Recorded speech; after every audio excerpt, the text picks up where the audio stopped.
Early next year, Scenic will launch the extraordinary discovery yacht known as Scenic Eclipse. It's the company's first foray into ocean cruising, and the hit list of locations reads like a who's who of the top travel destinations on the planet.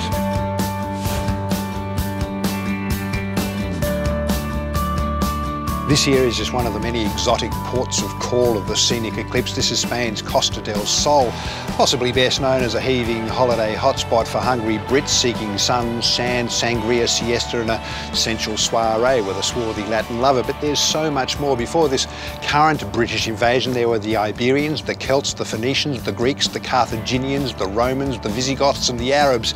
This is where great empires and civilizations flourished and floundered, leaving behind the passion, the romantic, the feisty and energetic Spain of today. When Scenic Eclipse launches, the Jewels of Iberia and Ireland Cruise will be just one of its envied voyages. We'll take in some of the highlights of the Spanish leg of the cruise, starting here in the port of Malaga, one of the world's oldest cities.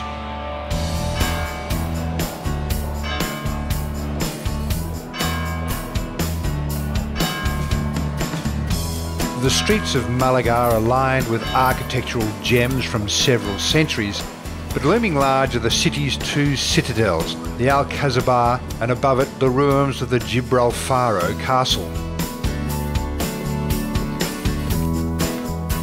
This castle was built in the 14th century primarily to house troops and protect the palace below. But it was a marvel of design and construction for the time. It was considered the most impregnable fortress of the era. Proudly standing more than 130 metres above the city, the castle has had many transformations. Originally a mosque, then a Christian temple, and most recently a military fortress.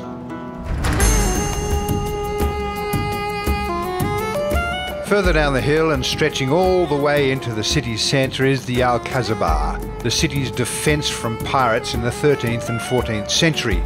Muslims ruled here for hundreds of years until the Christians took over in the 15th century. Ironically, this now stands as a legacy to both religions and architectural styles.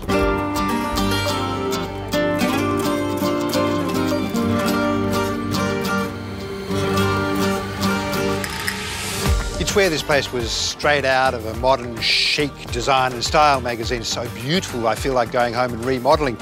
11th century it is, and what I find most fascinating about this place is that although it was built by the Arabs, when the Christians kicked them out, they kept all of the buildings intact. Now, how often does that happen when there's a collision of religion? There's much more to Malaga than its beautiful and imposing citadels.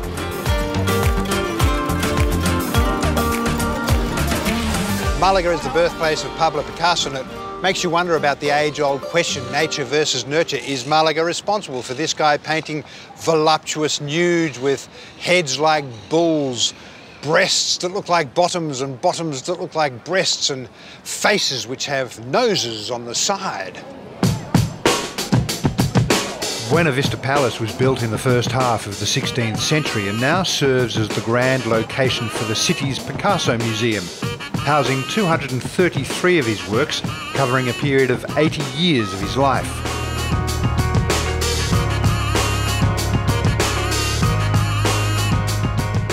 I've read biographies of Picasso which seem to want to paint him as a kind of crazed womanizer prone to fits of rage, but in here you feel, you realise that you're in the presence of great genius. The depth to his mastery is so evident, you know, drawings, etchings, paintings, sculptures, ceramics, it's extraordinary. There's so much more to the man than the artist who simply painted noses on the sides of people's faces. You realise why he was considered the greatest artist of the 20th century. A couple of hours inland, sitting on the northern bank of the Guadalquivir River, is Cordoba, once the biggest and most important city in Western Europe. When a place such as Cordoba has been able to trawl through the hazy mists of time and trace its origins back as far as the prehistoric era, you come to the thudding realisation, my God, there's a zillion years of history and influence here. Many gods, many rulers, many beliefs, trials and triumphs have shaped and influenced this city. But whereas many cities have crumbled beneath the struggle and brutality of power and religion, Cordoba has clearly benefited.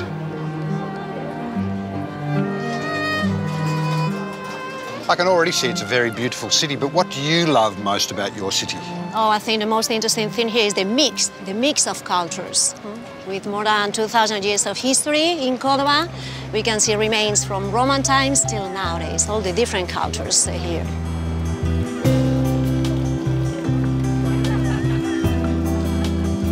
This area here is known as La Juderia, or the Jewish Quarter, and over time the Muslims, the Jews and the Christians have all left their mark on Cordoba. Surprisingly, what's happened here is each has considered the previous, assessed what they left and thought, not bad, it's a keeper, we'll leave it. The entire Jewish Quarter is a World Heritage Site and one of the largest in Europe. But the city's biggest landmark in both size and reputation is its great mosque. At 24,000 square metres, it's one of the largest in the world. Why is this such a unique building? Because it's an amazing mix of styles and cultures. It was built as a mosque when Cordoba was the capital of Al-Andalus, but then it was turned into a Catholic cathedral. Despite its transformation, over 70% of the building still hails from Muslim times.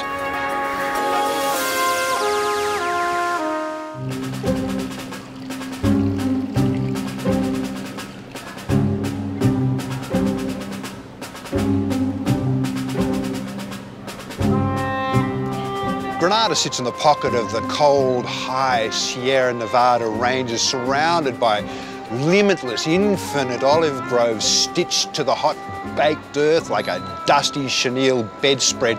There's a hint of olive oil in the air, or is that sticky pastry, incense perhaps, or maybe even the pungent cloud let free from a hookah pipe. It's as if northern Africa went under fermentation with southern Spain, and the cork popped right here, where the magic of the Moors has a Latino lilt. Granada is one of the highlight stops on our Jewels of Iberia and Ireland Cruise with Scenic, on their new and super luxurious 6-star Discovery yacht being launched early next year. This crossroads of civilization has long been a vibrant and lively city, and that legacy remains, as does its vast historical heritage. The magnificent Alhambra Palace looms majestically from most vantage points, like a guard keeping watch over the city below. The Alhambra Palace is considered the world's most spectacular Arab citadel, housing various palaces for various kings and emperors and sultans, built in varying architectural styles. There's a history here that would require a doctorate to fully comprehend, but as is so often the case, boils down to the usual. A whole lot of muscle flexing as cultures and religions and empires snatched their patch of turf, erected a monument to themselves, and then claimed bragging rights. This extraordinary complex is the result.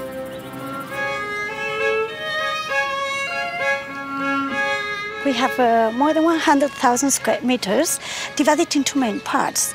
The one to my right-hand side, the whole palace city, and here to our left-hand side, the summer palace, a retreat and resting place for the Sultan in the Nasrid times.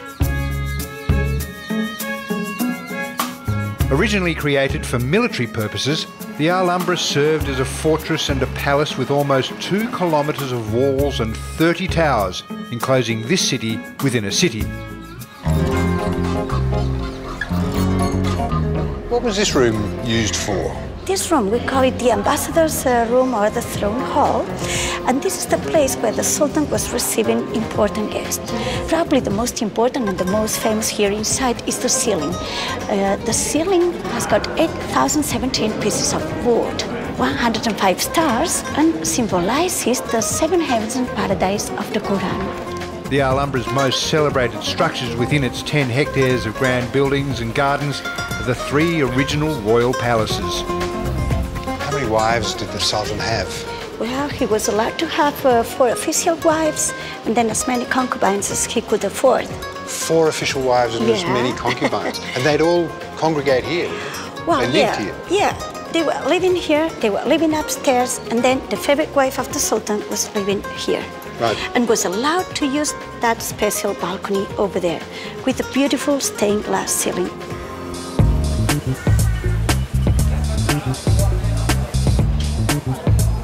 But while the Alhambra is the most memorable legacy of Granada's many centuries under Muslim rule, there are many others. The Alcazaba, or Great Bazaar of Granada, is a series of bustling laneways, bursting with Arabic spices and silks, and of course, the obligatory cafes and tea houses. Although these Spanish are the people who like to fight bulls, who like to be chased by bulls, who like to celebrate tomato by throwing it at each other, who like to stomp and wail and screech and moan when they sing, all that feisty passion comes to a screaming, shuddering halt each day for siesta. Siesta. Sheesh. It's when everything just stops. It's infuriating. So, you may as well enjoy it.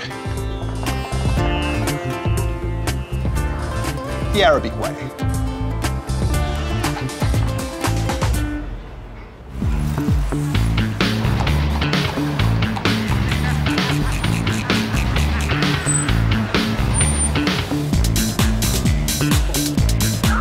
Seville was supposedly founded 3,000 years ago by the Greek god and buffoon Hercules. It bakes beneath a relentless sun in the valley of the river Guadalquivir, which is an Arabic word for big river, big enough for the Scenic Eclipse to dock in because of its extraordinarily ingenious design. This is the river from which Christopher Columbus set sail to discover the Americas. Seville is a city of flamenco, of bullfighting, of prancing horses, of orange blossoms, of great monuments. This is a city that inspired 4 of the great operas, The Barber of Seville, Don Giovanni, Figaro and Carmen. And like any great opera, it is passionate, it is emotional, it's a diva demanding attention. Most larger cruise ships are unable to dock in Seville, making it an exclusive stop for Scenic Eclipse. Spain's only inland port sits just 80 k's from the Atlantic Ocean and is at the heart of the country's 4th largest city. But while Seville is loaded with cultural and historical treasures, first up, we're exploring the little town of Jerez, just an hour away. Jerez is Spanish for sherry, so it's literally the drink that gave this town a name. Remember sherry, that mysterious drink that would only ever come out when your parents were in a sherry mood? I might have even snuck some as a lad, only to be repelled. And then there was that gear that your grandmother had hoarded that'd be so sweet it'd curl your fingernails and any opening of the anatomy would turn inward. But for some of those oh-so-sophisticated drinker friends of mine, who cost me a fortune every time it's my shout, a good sherry has them turning cartwheels. Sherry is one of the world's oldest wines and is unique to this part of the world. In Europe, sherry can only be labelled as such if it comes from the grapes from this area. I don't think I've ever been in a bigger barrel room in my life. How many barrels are in here? Well, we have about 50,000 casks. 50,000 casks? This mammoth cellar produces over 1 million bottles every year. But like all winery visits, the true test is in the tasting. Let's try some. Okay, so I recommend you to start with the fino wine, right? Okay.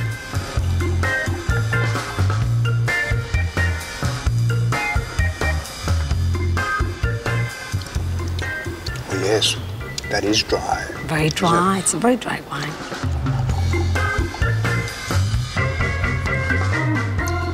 So, do you like it? I do.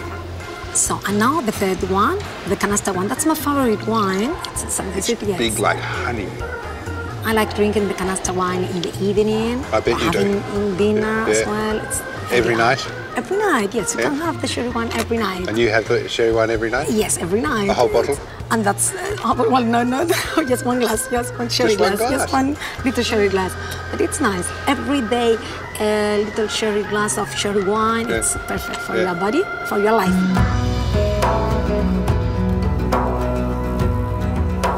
The other thing that's unique to this part of the world is the Andalusian, the horse breed. For centuries, it was the mount of choice for kings, nobility, the Spanish soldier, the conquistador. It's a breed that's known to be smart, sensitive, strong, athletic, quiet, but apparently it can also dance. That's why we're here, but I'm telling you, if these horses get a fire in the belly, flare the nostrils and start stomping up a flamenco, I'm heading for the hills. The Royal Andalusian School of Equestrian Art is primarily a training facility, but most days these fine dancing fillies also perform for audiences like ourselves from all over the world. Originating from this area, the Andalusian is also known as the pure Spanish horse, a most noble breed, famed for its strong build and elegance. Do you love these horses? Is there a passion there? Yeah. For me, it's my life. When I ride my horse, I try to get the best of them, but in a good way. Yeah. Everything is like in life, balance. Yeah. Balance. You give me, I give you. Yeah. Just as you think you're reaching the point of a kind of TKO, a historic building punch drunkenness, another presents itself. This, the Cathedral of St Mary, is the largest Gothic building in Europe. It took over 100 years to build, probably because the church elders decided at the time, and I quote, to build a church so magnificent and beautiful that those who live to see it will think we are mad. Yep, or as the Spanish would say, muy loco. The Cathedral of St Mary, better known as the Great Cathedral of Seville, is a sprawling Gothic complex of over 80 chapels and was once the site of around 500 masses every day.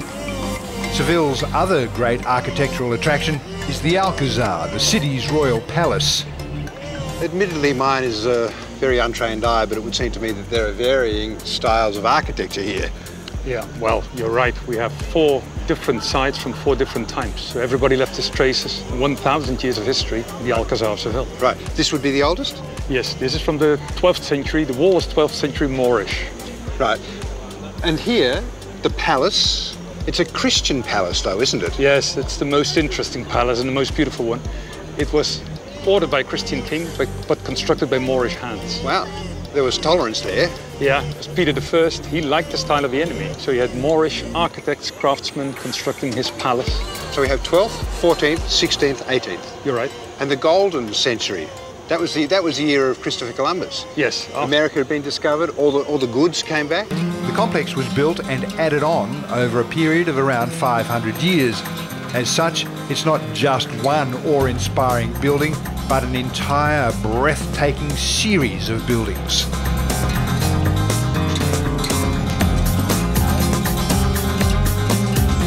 Everything is so impressive, isn't it? Everything is magnificent. Beautiful. Oh, and then you walk into another room. This is the audience hall. It was a reception hall, so the king came here to receive his guests who arrived from the public courtyard. Not surprisingly, the Spanish royal family use it as their Seville residence to this day, making it the oldest royal palace still in use in all of Europe. Seville isn't a small city, but it's compact enough to get around on foot, and if you're travelling on Scenic Eclipse, one of Spain's most spectacular squares is just a few minutes stroll from where you'll be docked. The Plaza de España? That's where we are now. It's a grand name. It is. And the purpose was?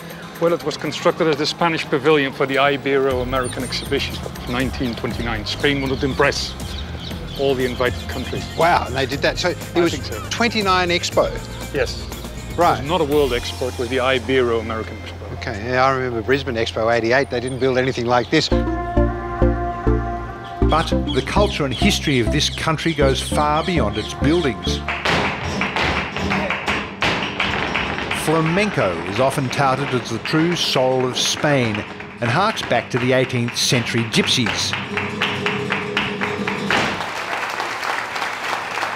While there's been many reinventions of the art form, Scenic have booked us in for the most authentic show in town, at Seville's Museum of Flamenco Dance.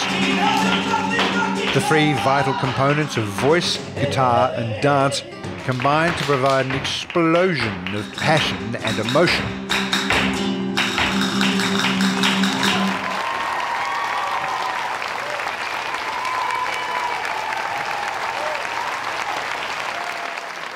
Oh my God, that was fabulous. There's a passion, there's an intensity, there's a sensuality there that I warn you, you're going to leave wanting to drink, to dance, and probably to make love. So choose carefully who you travel with.